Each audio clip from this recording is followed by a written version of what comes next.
আমরা আজকে কথা বলবো যে কেমোথেরাপি অথবা রেডিওথেরাপি কি উর্বরতা নষ্ট করে। আমরা জানি যে আমাদের দেশে অনেক পেশেন্ট ক্যান্সার আক্রান্ত হয়ে জীবনের সাথে যুদ্ধ করছে। অনেকে ক্যান্সার ট্রিটমেন্টের এখন উন্নত চিকিৎসার জন্য অনেক পেশেন্ট কিন্তু সার্ভাইভও করে যাচ্ছে। বিশেষ করে ইয়াং ছেলে এবং মেয়েদের মধ্যে এখন breast cancer, testicular cancer, lymphoma, leukaemia এই ধরনের ক্যান্সারগুলোর আক্রান্তের হার অনেক বেড়ে যাচ্ছে এবং উন্নত চিকিৎসার জন্য তারা আবার খুব সুস্থ জীবনেও ফিরে আসতে পারছেন। যখন তারা সুস্থ জীবনে ফিরে আসেন তাদের এই কেমোথেরাপি, রেডিওথেরাপি নেওয়ার জন্য কিন্তু তাদের গোনাড অর্থাৎ ওভারি এবং টেস্টিসের ধারণ ক্ষমতা বা উৎপাদন ক্ষমতাটা কমে যায় এবং যে স্পার্ম এবং যে ওভামগুলো অর্থাৎ ডিম্বাণু এবং শুক্রাণুগুলো থাকে সেগুলো একদম নষ্ট হয়ে যায়।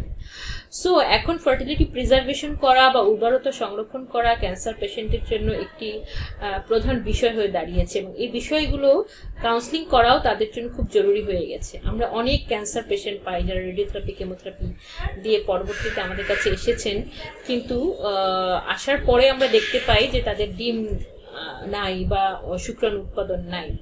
কিন্তু তাদের জিজ্ঞেস করলে আমরা হয়তো শুনতে পাবো যে তার যে ডক্টর ছিলেন, অনকোলজিস্ট বা অনকোসার্জন, তারা কিন্তু একবারও বলেন নাই যে কেমোথেরাপি বা রেডিওথেরাপি দেওয়ার আগে বা অপারেশন করার আগে আপনি আপনার ডিম্বাণু বা আপনার শুক্রাণুটা ফ্রিজ করা যাবে বা ক্রায়ো প্রিজার্ভ করা রাখা যাবে, আপনি সেই অপশনটা সম্পর্কে হয়তো তারা জানে না, বা বাংলাদেশের অনেক মানুষও, এমনকি অনেক ডক্টররাও জানে না।